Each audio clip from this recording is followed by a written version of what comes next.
মন্ত্রিসভায় পরিবর্তনের সম্ভাবনা নিয়ে রাজনৈতিক অঙ্গনে চলছে আলোচনা। সরকারের কাজের মূল্যায়ন এবং উন্নয়ন কর্মকাণ্ডে গতি আনতেই এমন উদ্যোগ আসতে পারে বলে ধারণা করা হচ্ছে, তবে এ বিষয়ে আনুষ্ঠানিকভাবে কিছু জানা যায়নি। এদিকে সরকারের কার্যক্রম আরও বেগবান করতে রুটিন প্রক্রিয়ার অংশ হিসেবে কিছু পরিবর্তন আসতে পারে বলে আভাস দিলেন একজন জ্যেষ্ঠ মন্ত্রী ও একজন উপদেষ্টা। মাহিলা ইসলামের প্রতিবেদন।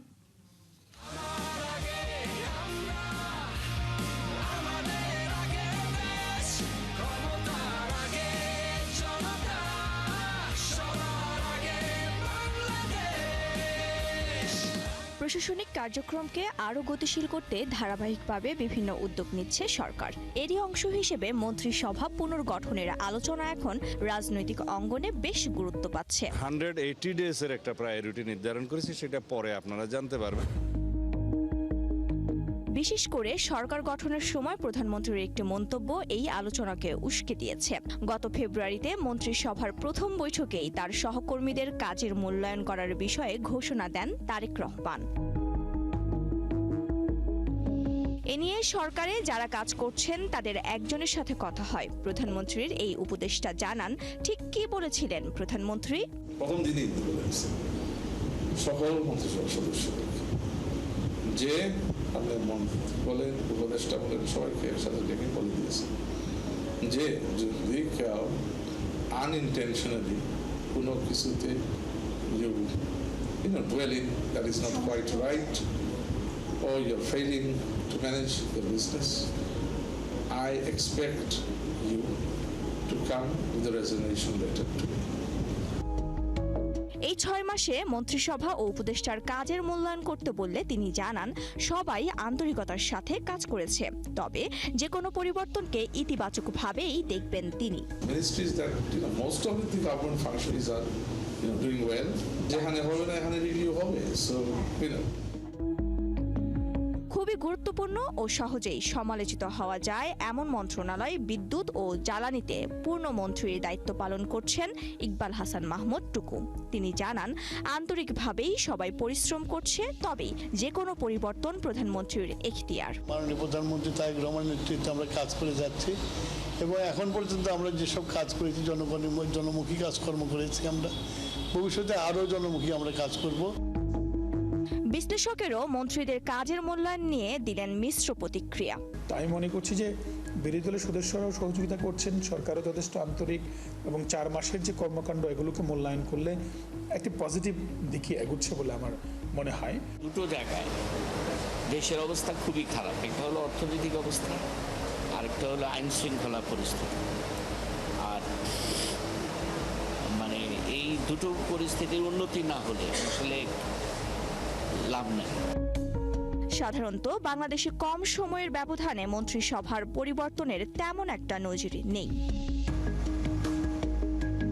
মাহিলা ইসলাম, ৭১, ঢাকা।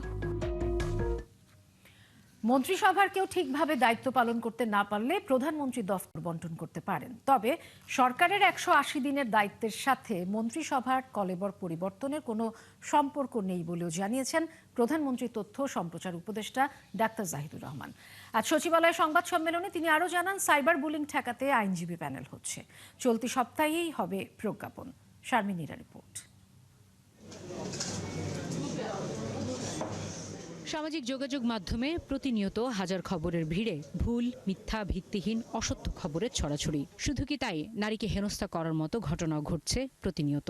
এবার তা প্রতিরোধে বর্তমান সরকার তৎপর। গঠন করতে যাচ্ছে আইনজীবী প্যানেল, যার প্রজ্ঞাপন হতে পারে চলতি সপ্তাহে। ডিসইনফরমেশন বিশেষ করে, সাইবার বুলিং বিশেষ করে, এগুলো এই রাষ্ট্র সহ্য করবে না, সরকার সহ্য করবে না। স্পেসিফিক অভিযোগের ভিত্তিতে যেমন এই প্যানেল কাজ করবে, আবার সে স্বতঃপ্রণোদিত হয়েও কাজ করবে, এবং এটা শুধু যে সরকারের প্রতি যে ডিসইনফরমেশন সেটা নিয়ে কাজ করবে, এটা নাগরিকদের সুরক্ষার জন্যই আসলে তারা কাজ করবে। সুতরাং নাগরিকরাও যেন তাদের হয়রানি বা সমস্যা নিয়ে তথ্য দিতে থাকে। মঙ্গলবার সংবাদ সম্মেলনে প্রশ্ন ছিল সরকারের 180 দিনকে ঘিরে মন্ত্রিসভার কলেবরে কোনো পরিবর্তন আসছে কিনা। জবাব দেন প্রধানমন্ত্রীর উপদেষ্টা। মাননীয় প্রধানমন্ত্রী একটা মন্ত্রিসভা তৈরি করেছেন, একটা উপদেষ্টা পরিষদ তৈরি করেছেন। এটুকু ওনার সাথে কথা প্রসঙ্গে আমি যতটুকু বুঝি, ওনার যদি কখনো মনে হয় যে কেউ ভালো পারফর্ম করতে পারছেন না, তার জায়গায় দপ্তর পুনর্বন্টন অথবা নতুন কাউকে দেয়া এগুলো যদি প্রয়োজন মনে করেন তিনি সেটা করবেন, কারণ দিনের শেষে জনগণের কল্যাণ সাধন করা প্রধানমন্ত্রী হিসেবে তার কোনো চয়েস বা কোনো সিদ্ধান্ত আরো বেটার করার সুযোগ যদি থাকে তিনি সেটা করবেন। তার সাথে আমার ব্যক্তিগতভাবে কথা বলে মনে হয়েছে। মাইলস্টোন স্কুলের বিমান দুর্ঘটনার 1 বছর, সেই ঘটনায় হতাহতদের পরিবারের ক্ষতিপূরণের বিষয়ে প্রশ্নের জবাব দেন ডক্টর জাহিদ। ঘোষিত ক্ষতিপূরণ যেন পরিবারগুলোর কাছে পৌঁছে সেই ব্যাপারে অবশ্যই সরকার কাজ করবে, এটা আমি কনফার্ম করছি, এবং যেসব প্রস্তাবনার কথা বলছেন সেগুলো নিশ্চয়ই কাজ হবে। ঝিনাইদহে বীরশ্রেষ্ঠ হামিদুর রহমানের ভাস্কর্যটি নতুনভাবে নির্মাণের সিদ্ধান্তের কথাও জানান ডক্টর জাহিদুর রহমান। মুক্তিযুদ্ধকে রেখে একটা ভাস্কর্য তৈরি হবে, মানে একটা নতুন জায়গায়, এটা নিয়ে দ্রুত তারা সিদ্ধান্ত জানাবেন। শারবিন মীরা, ৭১, ঢাকা।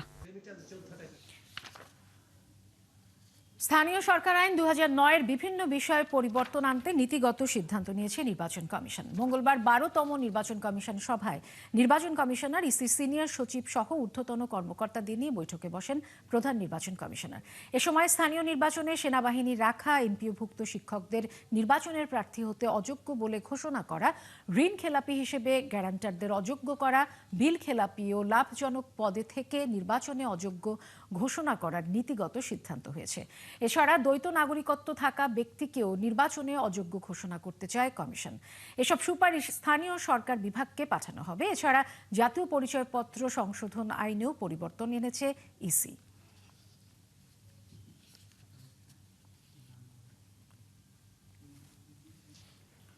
আইন সংশোধনের বিষয়টা আইনগত ব্যাপার, যে এখানে আমরা প্রস্তাব পাঠাবো স্থানীয় সরকার বিভাগকে। স্থানীয় সরকার বিভাগ যদি আমাদের এটা উপযুক্ত মনে করেন তাহলে তারা সেইভাবে ব্যবস্থা নেবেন। বিভিন্ন কারেকশন, মূলত বিভিন্ন কারেকশন বলবো না, জন্ম তারিখ সংশোধনের একটা বিষয় আমরা এখানে সেন্ট্রালি এটা নেওয়া করা হয় এনআইডিতে। এখন পাবলিক এক্সাম সার্টিফিকেটের বেসিসে এটা মাঠ পর্যায়ে এটা আবার ডেলিগেট করা হবে। আওয়ামী লীগ সরকারের সাথে ঘনিষ্ঠ যোগাযোগ ছিল সাবেক রাষ্ট্রপতি জিয়াউর রহমান হত্যা মামলার আসামি মোজাফফর হোসেনের। সেই সরকারের সময়ে সংগঠিত বিভিন্ন মানবতা বিরোধী অপরাধের সাথেও তার ছিল সম্পৃক্ততা, এমনটাই জানিয়েছেন আন্তর্জাতিক অপরাধ ট্রাইব্যুনালের চিফ প্রসিকিউটর। প্রসিকিউশনের আবেদনের পর বৃহস্পতিবার তাকে হাজিরের নির্দেশ দিয়েছে ট্রাইব্যুনাল। বিস্তারিত জানাচ্ছেন মাইনুল মারুফ। 1981 সালের 30 মে চট্টগ্রাম সার্কিট হাউসে নিহত হন তৎকালীন রাষ্ট্রপতি জিয়াউর রহমান।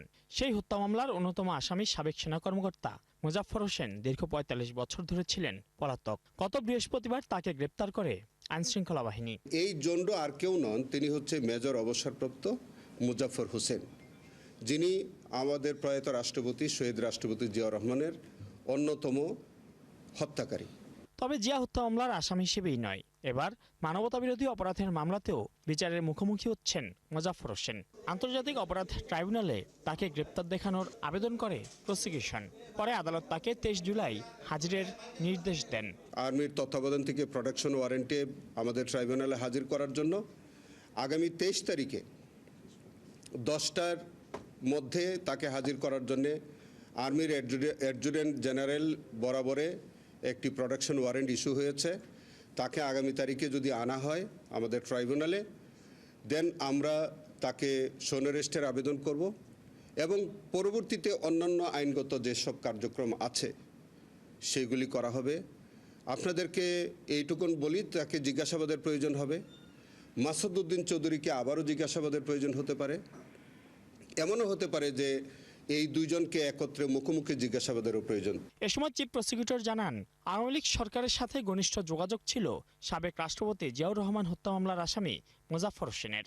সেই সরকারের সময় সংগঠিত বিভিন্ন মানবতাবিরোধী অপরাধের সাথে তার ছিল সম্পৃক্ততা। বাংলাদেশের একটি সরকারের সাথে তার সংশ্লিষ্টতা আছে এবং তিনি একজন পলাতক ব্যক্তি থাকা সত্ত্বেও তিনি পার্শ্ববর্তী দেশে যাওয়া আসা, বাংলাদেশে মাসুদ উদ্দিন চৌধুরীর মতো একটা বিতর্কিত ব্যক্তির সাথে তার যে এই যে সংশ্লিষ্টতা এবং নানান মানবতা বিরোধী অপরাধ যখন বাংলাদেশে সংগঠিত হচ্ছিল, ঠিক সেই সময়ে তার যে বিভিন্ন রকমের কর্মকাণ্ড, এই সব কিছু মিলিয়ে আমাদের একটি ইনভেস্টিগেশনের প্রয়োজন। ট্রাইব্যুনালে যেদিন আনা হবে সেই দিন তাকে আমাদের মিস কেসে গ্রেফতার দেখানো হবে।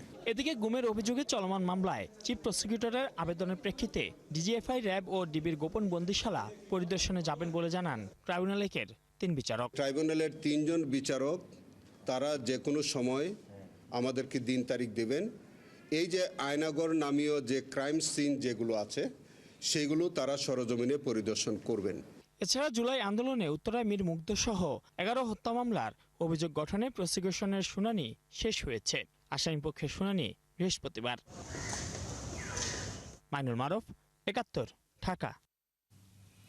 শহীদ রাষ্ট্রপতি জিয়াউর রহমানের খুনি মোজাফফর হোসেনকে এতদিন কারা আশ্রয় দিয়েছিল তা খতিয়ে দেখার দাবি জানিয়েছেন বিএনপির সিনিয়র যুগ্ম মহাসচিব ও প্রধানমন্ত্রীর রাজনৈতিক উপদেষ্টা রুহুল কবির রিজভী।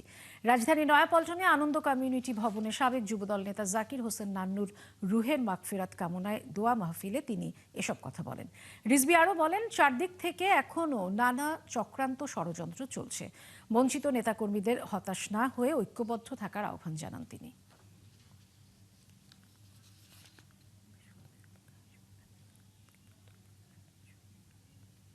আজকে ৫,০০০ আওয়ামী লীগের নেতাকর্মী যারা বাংলাদেশের ছাত্রদেরকে, মুগ্ধকে, ওয়াসিম আকরামকে, আবু সাইদকে পুলিশের সাথে পাশাপাশি দাঁড়িয়ে গুলি করে হত্যা করে রক্তের বন্যা বইয়ে দিয়ে যারা ভারতে পালিয়ে গেল, সেই ৫,০০০ নেতাকর্মী তাদেরকে কারা আশ্রয় দিয়েছে? তো আজকে মেজর মুজাফফর সেই ৪৫ বছর কিভাবে টিকে থাকলো? আপনার কিছু আওয়ামী লীগ ক্ষমতায় থাকতে মুজিব মার্ডারের একজন ব্যক্তিকে ধরিয়ে দিলেন, তাহলে মুজাফফর থাকলো কিভাবে? এটা আজকে জাতির প্রশ্ন, সবার প্রশ্ন। দুর্নীতির মামলায় অভিযুক্ত সাবেক আইজিপি বেনজির আহমেদকে প্রত্যর্পণের জন্য কিছু বিষয়ে দুদকের কাছে ব্যাখ্যা চেয়েছে দুবাই পুলিশ। আগামী ২-১ দিনের মধ্যেই ওই চিঠির জবাব পাঠানো হবে বলে জানিয়েছেন দুদকের মুখপাত্র আক্তারুল ইসলাম। মঙ্গলবার দুপুরে দুদক কার্যালয়ে এক সংবাদ সম্মেলনে তিনি কথা জানান। আক্তারুল ইসলাম বলেন, সম্প্রতি বেনজির আহমেদকে ফেরত পাঠানোর বিষয়ে বাংলাদেশকে চিঠি দিয়েছে দুবাই পুলিশ। চিঠিতে বেনজির আহমেদকে ফেরত পাঠানোর বিষয়ে নীতিগত সম্মতি দিলেও সংশ্লিষ্ট মামলা ও আইনি প্রক্রিয়া নিয়ে কয়েকটি বিষয়ে ব্যাখ্যা চেয়েছেন তারা। সেই ব্যাখ্যা প্রস্তুতের কাজ এখন শেষ পর্যায়ে বলে জানিয়েছেন দুদকের মুখপাত্র।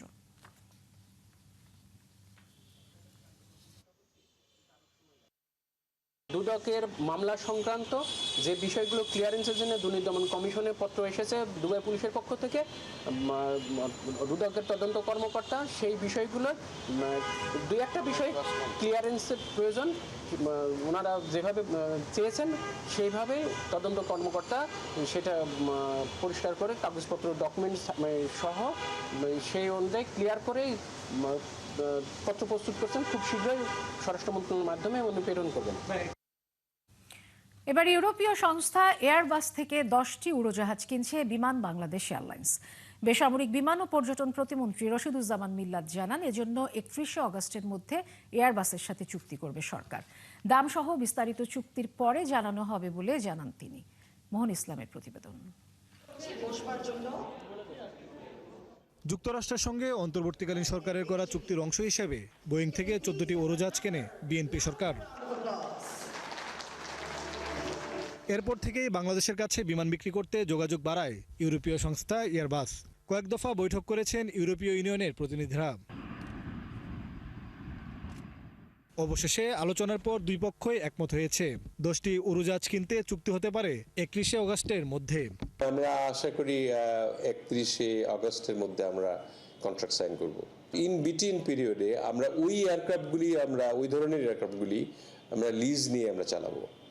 আশা করছি 10টা লিজ নিয়ে আমরা আপাতত কতটুকু কভার করতে পারি।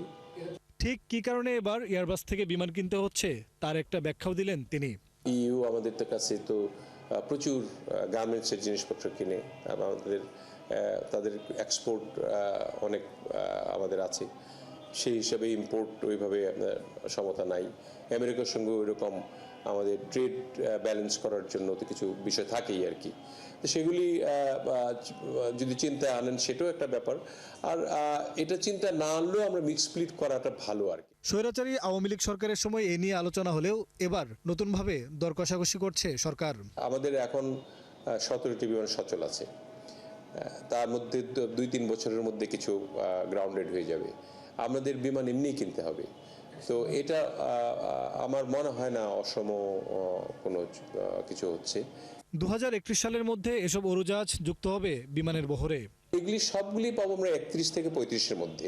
মোহন ইসলাম, 71, ঢাকা।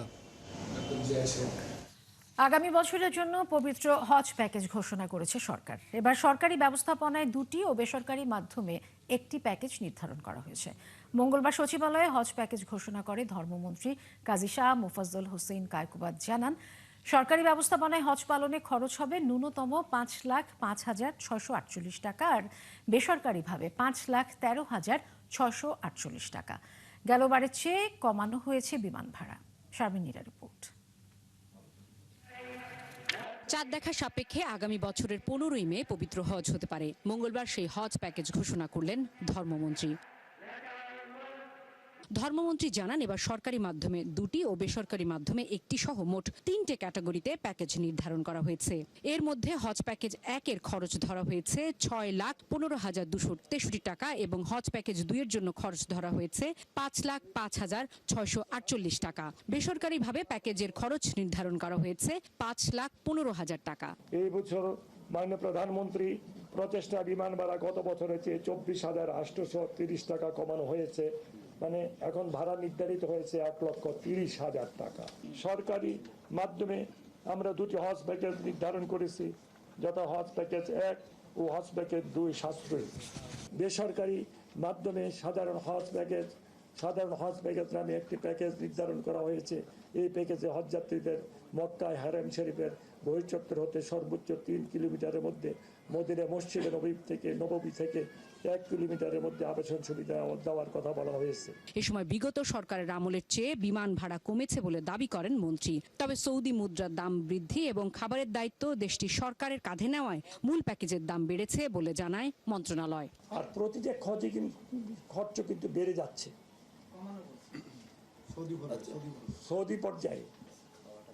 আমার কথা হলো, আপনারা একটা দেশ দেখান যে তারা আগের তুলনায় কমাইছে। একটা দেশ দেখান। নভেম্বরে চুক্তি হলে কতজন আমাদেরকে যাওয়ার অনুমতি দেয় সৌদি সরকার, কতজন আমাদের কোঠা দেয়, সেই কোঠার উপরে নির্ধারিত হবে যে কত হাজি যাবে। চলতি বছরের 4 সেপ্টেম্বর হজের নিবন্ধন শেষ হবে আর আগামী বছরের 8 এপ্রিল থেকে হজ ফ্লাইট শুরু হবে। শারমিনীরা, 71, ঢাকা। রাজধানীর উত্তরায় মাইলস্টোন স্কুল অ্যান্ড কলেজে বিমান ট্র্যাজেডির 1 বছর আজ। গেল বছরের এই দিনে ঘটে যাওয়া সেই মর্মান্তিক দুর্ঘটনায় প্রাণ হারান শিক্ষক, শিক্ষার্থী ও অভিভাবক সহ 36 জন। ট্র্যাজেডির 1 বছর পূর্তিতে 2 দিন ব্যাপী নানা কর্মসূচির আয়োজন করেছে কলেজ কর্তৃপক্ষ। বিস্তারিত জানাচ্ছেন ইলিয়াস আকন। মাইলস্টোন ট্র্যাজেডির 1 বছর পূর্তিতে 2 দিনের শোক ও স্মরণ কর্মসূচির আয়োজন করেছে মাইলস্টোন স্কুল অ্যান্ড কলেজ কর্তৃপক্ষ। কর্মসূচির অংশ হিসেবে আজ ঘটনাস্থলটি সর্বসাধারণের জন্য উন্মুক্ত করে রাখা হয়। গার্ড অব অনার দেন কলেজের রোভার ও স্কাউট সদস্যরা। 1 মিনিট নীরবতা পালন শেষে আয়োজন করা হয় বিশেষ দোয়া, স্মৃতিচারণ অনুষ্ঠান এবং নিহতদের স্মৃতি বিজড়িত ছবি ও স্মৃতিকথা প্রদর্শনী।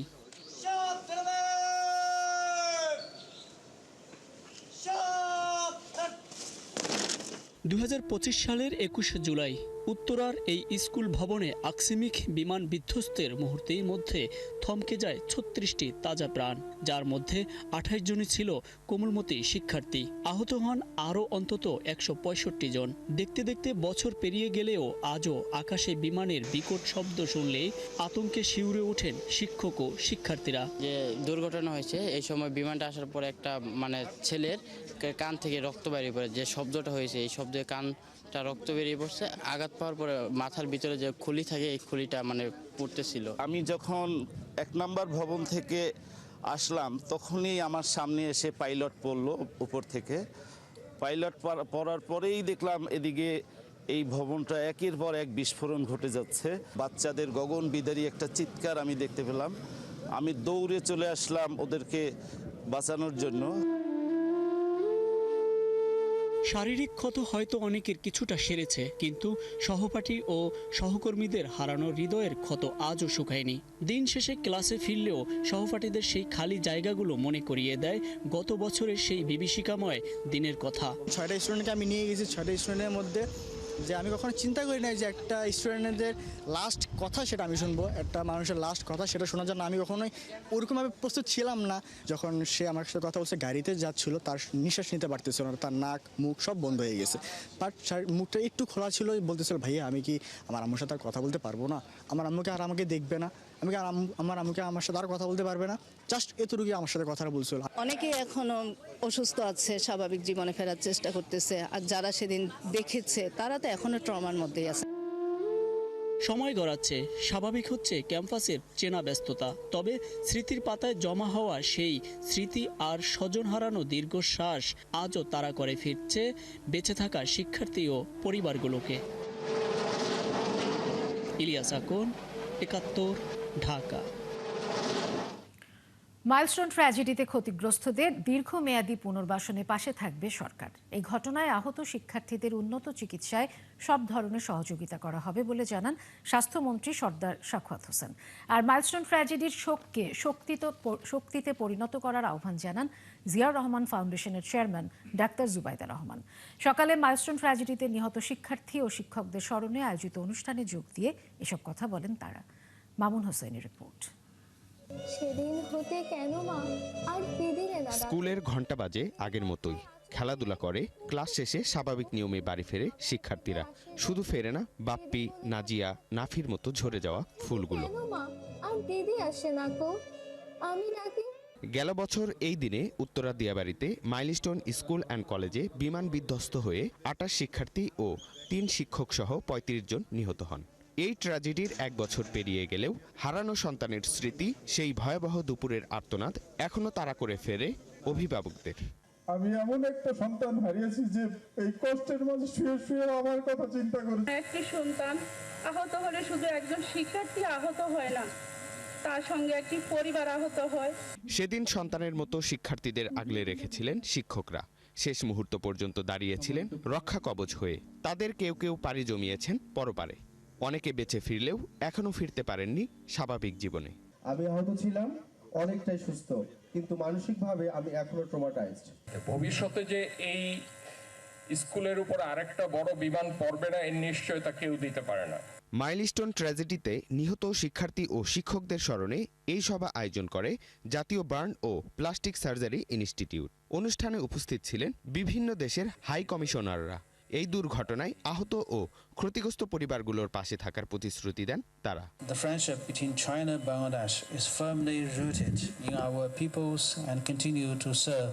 The partnership between India and Bangladesh is strongest when it is carried forward not only by the government but our citizens. অনুষ্ঠানে যোগ দিয়ে দুর্ঘটনায় বেঁচে ফেরাদের উন্নত চিকিৎসায় সর্বোচ্চ সহযোগিতার আশ্বাস দেন স্বাস্থ্যমন্ত্রী। যারা এখনো ফলো আপে আছে, আমাদের ডাক্তাররা নিষ্ঠার সাথে বার্ন ইউনিটে কাজ করে যাচ্ছেন। এরপরেও যদি আরও কিছু উন্নততর চিকিৎসারও প্রয়োজন হয়, আমাদের সরকার, আমরা পিছিয়ে থাকবো না। প্রধান অতিথির বক্তব্যে জিয়াউর রহমান ফাউন্ডেশনের ভাইস প্রেসিডেন্ট জুবাইদা রহমান বলেন, মাইলস্টোন ট্র্যাজেডির সময় ভূমিকা রাখা সবাইকে শ্রদ্ধার সঙ্গে স্মরণ রাখবে জাতি।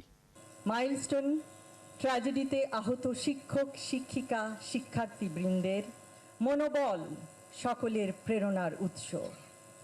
ভয়াবহ অভিজ্ঞতার পরও আপনারা যেভাবে সাহস ও সংকল্প নিয়ে ভবিষ্যতের দিকে এগিয়ে যাচ্ছেন, জাতি কোনোদিন ভুলবে না। আহত শিক্ষার্থীরা তুলে ধরেন তাদের ভয়াবহ স্মৃতি। আজকে সেই দিন যেদিন আমি স্কুলে টিফিন করার মুহূর্তে একটি বিমান স্কুলের উপর আছড়ে পড়েছিল। সে যে কি ভয়াবহ মুহূর্ত। মামুন হুসাইন, ৭১, ঢাকা। পূর্বের চেহারা। সাভারের আমিনবাজারে আলোচিত শারমিন আক্তার হত্যা মামলার রহস্য উদ্ঘাটন করেছে police bureau of investigation PBI. এ ঘটনায় অভিযুক্ত মাসুম ইসলামকে কুড়িগ্রাম সীমান্ত থেকে গ্রেপ্তার করা হয়েছে। মঙ্গলবার এক সংবাদ সম্মেলনে পিবিআই জানায়, গ্রেপ্তারের পর আদালতে স্বীকারোক্তিমূলক জবানবন্দি দিয়েছে আসামি। সংবাদ সম্মেলনে জানানো হয়, গত ২রা জুলাই দুপুরে সাভারের বড়দেশি এলাকায় ভাড়া বাসায় ধর্ষণের পর শ্বাসরোধ করে হত্যার শিকার শারমিন আক্তারের মরদেহ পাওয়া যায়। এ ঘটনায় নিহতের বাবা শাওকত হোসেন অজ্ঞাতনামা আসামিদের বিরুদ্ধে সাভার মডেল থানার নারী ও শিশু নির্যাতন দমন আইনে মামলা করেন। পিবিআই স্বপ্রণোদিত হয়ে হত্যার ২ সপ্তাহের মধ্যে আসামি মাসুম ইসলামকে গ্রেপ্তার করে। পিবিআই জানায়, আসামি নিহতের ব্যক্তিগত ভিডিও ফাঁস করে দেওয়ার হুমকি দিলে তাদের মধ্যে বাকবিতণ্ডা হয়। বিরোধের এক পর্যায়ে শারমিনকে শ্বাসরোধ করে হত্যা করে মাসুম।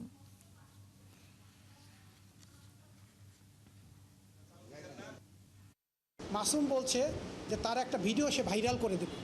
তো এইটা নিয়ে রাতের বেলা চরম তর্ক বিতর্ক, অনেক গভীর রাতে তখন।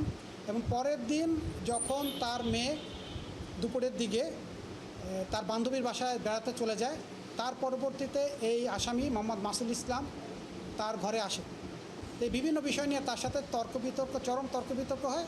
তর্ক বিতর্কের এক পর্যায়ে এই মোসাম্মদ শারমিন আক্তারকে ওই বেডের উপরই ওই অবস্থায় গলায় ওড়না পেঁচিয়ে হত্যা করা হয়। রশিদ ছাড়া ট্রেনের টিটি যাত্রীদের কাছ থেকে টাকা নেয়ার প্রতিবাদ করায় এক শিক্ষার্থীকে মারধরের ঘটনায় উত্তাল হয়েছে রাজশাহী বিশ্ববিদ্যালয়। মঙ্গলবার সকাল থেকে ট্রেন লাইন অবরোধ করে বিক্ষোভ করে শিক্ষার্থীরা। এ কারণে রাজশাহীর সঙ্গে সারা দেশে রেল যোগাযোগ সাময়িক বন্ধ হয়ে যায়। এ ঘটনায় তদন্ত কমিটি গঠনের পর অবরোধ প্রত্যাহার করে নেয় শিক্ষার্থীরা। সহকর্মী রাশিদুল হক রুশোর পাঠানো তথ্য ছবিতে প্রতিবেদন। মঙ্গলবার সকালে বিশ্ববিদ্যালয় ক্যাম্পাসে চারুকলা অনুষদের সামনে রেল লাইন অবরোধ করে শিক্ষার্থীরা। তদন্ত করে পদ্মা এক্সপ্রেস ট্রেনের অভিযুক্ত টিটিইর শাস্তি সহ 4 দফা দাবি জানান তারা। আমাদের প্রথম দাবি হচ্ছে যে অভিযুক্তকে সশরীরে উপস্থিত হইতে হবে।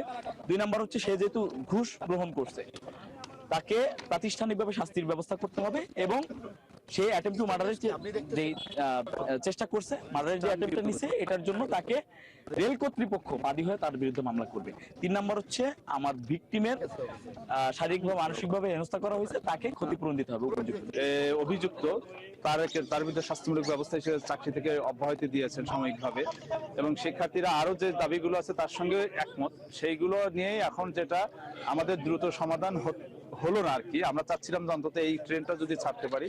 মারধরের শিকার বিশ্ববিদ্যালয়ের আইন বিভাগের শিক্ষার্থী ফোরকান উদ্দিন জানান, গত রবিবার তিনি ঢাকা থেকে পদ্মা এক্সপ্রেসে রাজশাহী ফেরার পথে একটি টিটি রশিদ ছাড়াই যাত্রীদের কাছ থেকে টাকা নিচ্ছিলেন। প্রতিবাদ করলে ওই টিটি এবং তার সহযোগী আমাকে ধাক্কা মারে হচ্ছে ইয়ের দিকে, যে মেন যে ফটক দরজাটা হচ্ছে অর্ধেক লাগানো ছিল, অর্ধেক খোলা ছিল।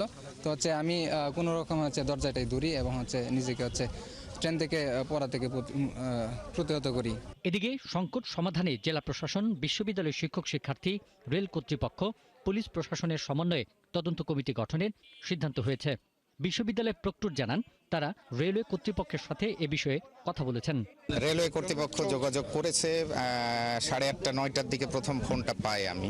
তারপর থেকেই আমি তাদের সঙ্গে যোগাযোগে আছি যে তাদের যে অভিযুক্ত আছে তাকে দ্রুত হাজির করা, আইনের আওতায় আনা এবং ছাত্রের যে ক্ষতি হয়েছে সেই দিকগুলো দেখা বিবেচনা করা। শিক্ষার্থীদের রেল লাইন অবরোধের কারণে রাজশাহী থেকে সারা দেশের রেল যোগাযোগ সামাজিক বন্ধ হয়ে যায়। নির্ধারিত সময় ছাড়তে পারেনি ঢাকা অভিমুখী বনলতা এক্সপ্রেস এবং silk city express. Pintu Hajong, ৭১।